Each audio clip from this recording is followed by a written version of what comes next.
and welcome back to Jackie's Homeroom. Today I want to try something with you. And along the way, I'm going to introduce you to some really useful English words and concepts that can help us talk about the way we think, the assumptions we make, and how we see other people. Now, don't worry, there's not going to be a test at the end. Just imagine someone walking into the room. They're quiet. They don't make much eye contact. They answer your questions very briefly. What do you imagine about this person?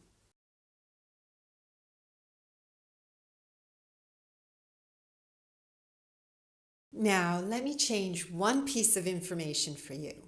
Imagine this person is in a new country and is speaking their third language. Does your interpretation change? The person didn't change, but maybe your picture of the person changed. And that's what I want to talk about today. Bias. And more specifically, the biases we don't always notice in ourselves. When we hear the words racism or prejudice or bias, it's easy to imagine that it's someone else. The intolerant person, or the person who makes offensive remarks. We think it's that person that we would never want to be. What if we, before examining other people's biases, we examined our own? Now, there's no need to feel ashamed or like we're bad people because we're examining our own biases. We're humans, and human beings all have biases. The important difference is when we become aware of them. Big difference.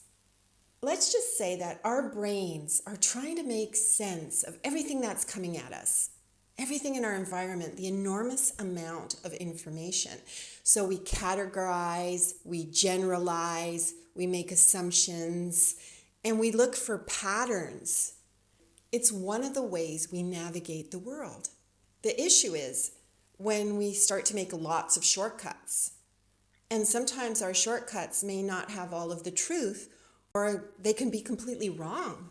Now, this is not to say that we shouldn't trust our intuition and our gut feelings. That's another conversation. This one is leading to something. It's about thinking, and thinking twice.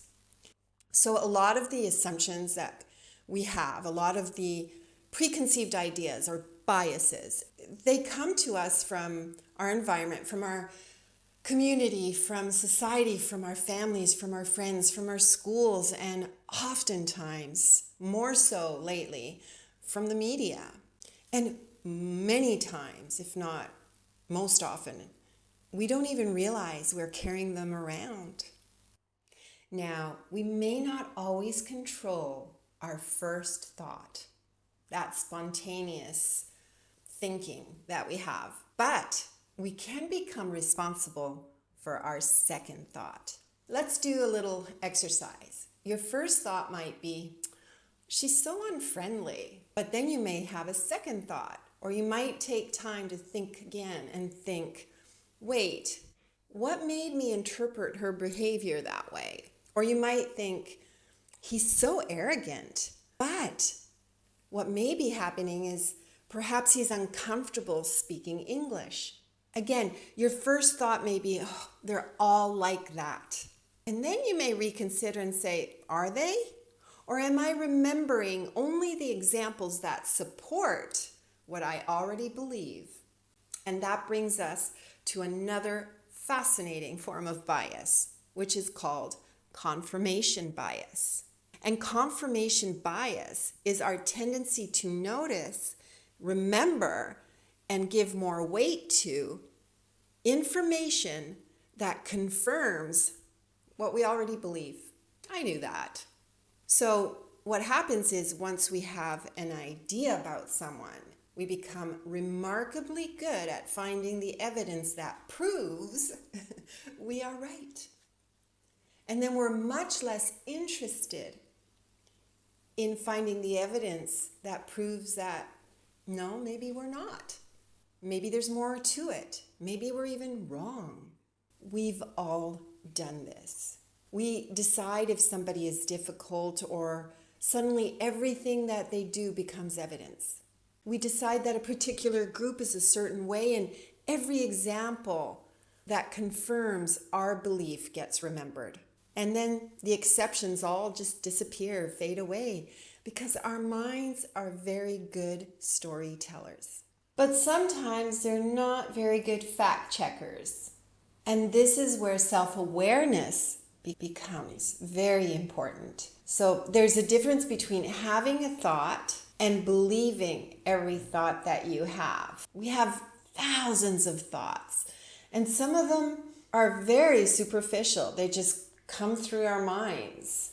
Now, there's a bit difference between having a thought and believing every thought that you have. There's a difference between noticing a difference and turning that difference into a judgment. And there's a difference between being proud of where you come from and believing that where you come from makes you better than someone else. I can love my culture, and you can love yours. We can be proud of our families and our languages and our traditions and our history and our food and our music and our way of doing things. It's so beautiful. But we don't have to erase our differences to respect one another. In fact, it would be rather sad if we did. Imagine everybody being the same in the world. So the interesting question is, what happens next? Does my experience become the standard by which I judge everybody else? Think about that. Does "this is how we do things" suddenly become the way things are done? That's where we can get ourselves into trouble. Our way of seeing the world can become so natural that we forget that it is our perspective and one of many perspectives. And this is particularly important when we live and work and communicate across cultures. And that's happening more and more every day. I talk to a lot of you who are doing that. You're traveling across the world for work. You're working remotely online. You're studying abroad. And it's wonderful because you can live this. You can begin to see that, wait a second, I thought my way of living, I thought my way, my culture was the only way we lived in the world.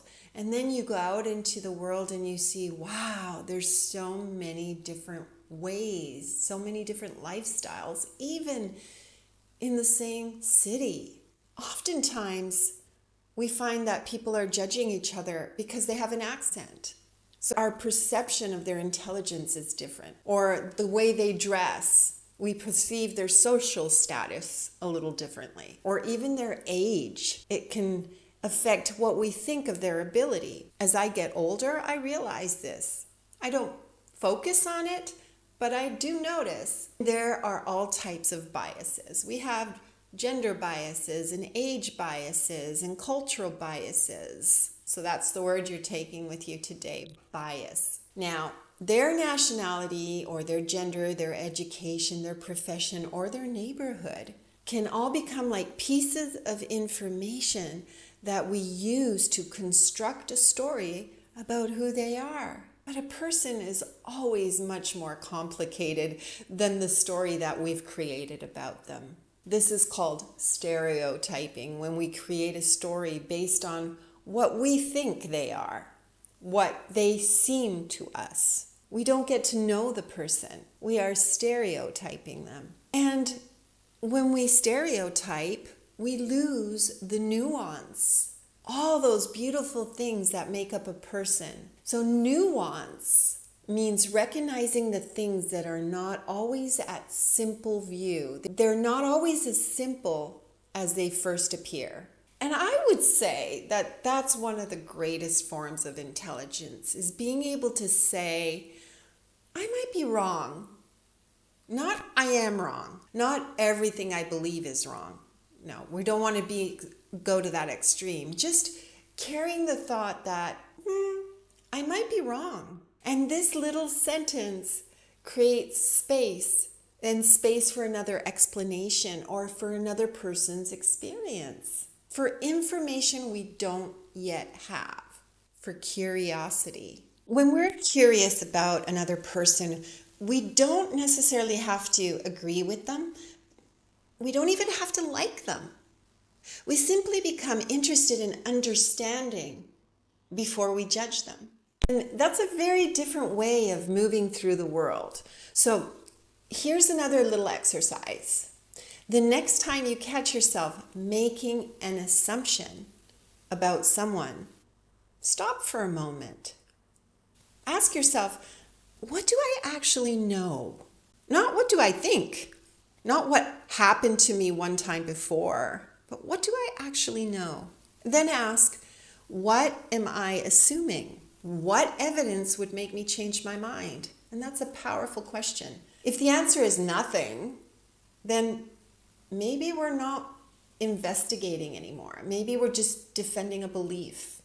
So here's another question I love. What else could be true? Let's say someone didn't return your message. What else could be true?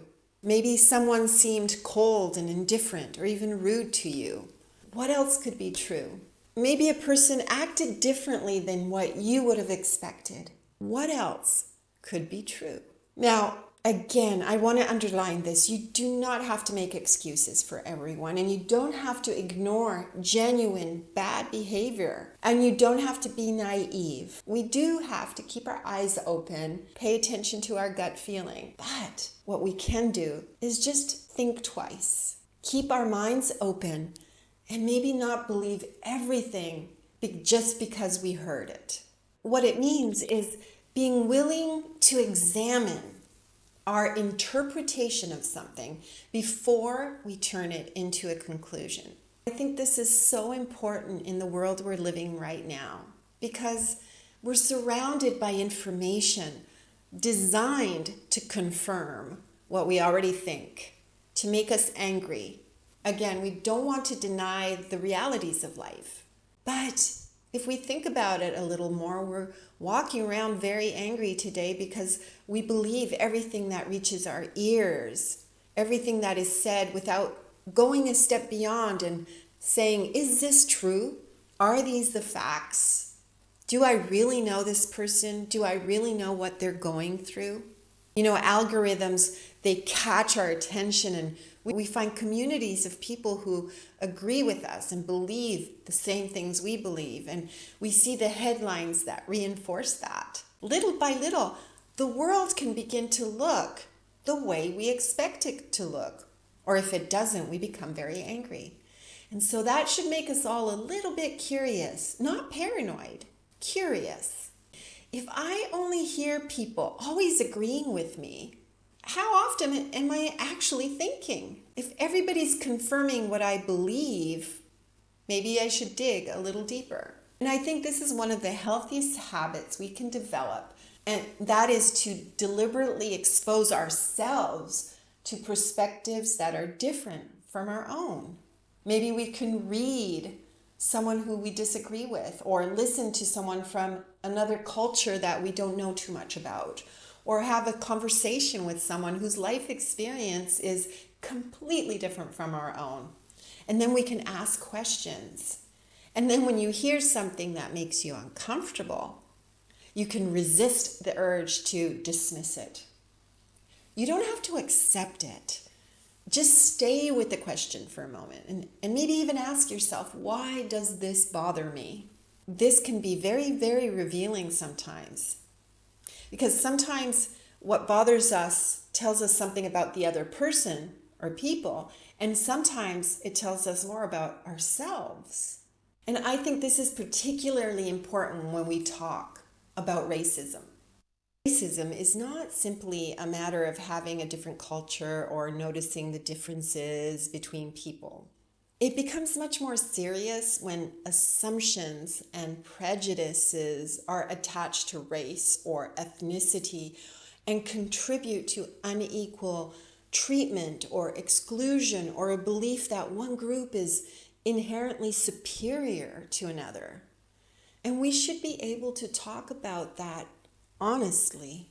But I also think we should be careful about turning that conversation into simply a division between good and bad people, because that stops the conversation before it even gets started. If we only accept the conclusion that I'm one of the good people, then we stop examining ourselves.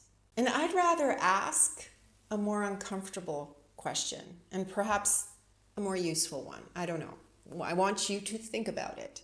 Where might I have a blind spot? And discovering it doesn't make you a bad person. And I know from experience, when I discover a blind spot, when I realize I have been thinking maybe without all the information that I should have had, when I realize that I've made assumptions about a person, it's such a wonderful discovery, because I realize how my mind works. I realize where I made mistakes, and I learned something, and it's so humbling, and I appreciate it.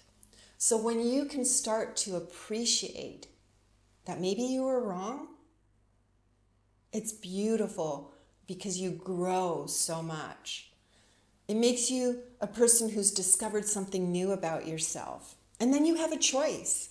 You can examine it, you can say, or you can just say, oh, that's how I am. But maybe you can say, interesting. I wonder where that came from. Why did I think that? And why do I think differently now? And that's what being open-minded actually means. It's not having no opinions, or it doesn't mean abandoning your identity. It doesn't mean pretending that every idea or every behavior is good. It just means that you're capable of learning, and you're capable of changing your mind, and you're capable of seeing another human being as a completely different person than just a category or a label. And that works both ways. And I also think there's something else worth remembering. And this is important for people who sometimes maybe are moving into a different culture and they don't feel comfortable yet. We do not have to be ashamed of where we come from. We don't have to apologize for our culture. We don't have to erase our differences. We can be proud of who we are. And I think the goal perhaps sometimes is knowing who we are well enough that we don't have to make other people smaller to feel proud of who we are.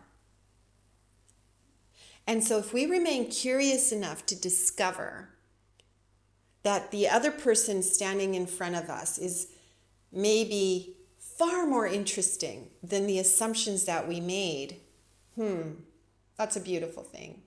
So the next time you find yourself making an assumption, try something. Don't beat yourself up. Don't think you're a terrible person. Just pause and ask, what am I assuming? What do I actually know? What else could be true? Am I willing to learn something that I didn't already know? Kindness isn't simply being nice to people. Kindness is giving another person enough space to be more complicated than our first impression of them. And self-reflection, actually thinking twice about our assumptions, doesn't mean that something is wrong with us. It just means that we're curious enough to be able to choose what we want to be and who we want to be. And that's what I would love for you to take away from Jackie's Homeroom today. I don't think we should all think alike.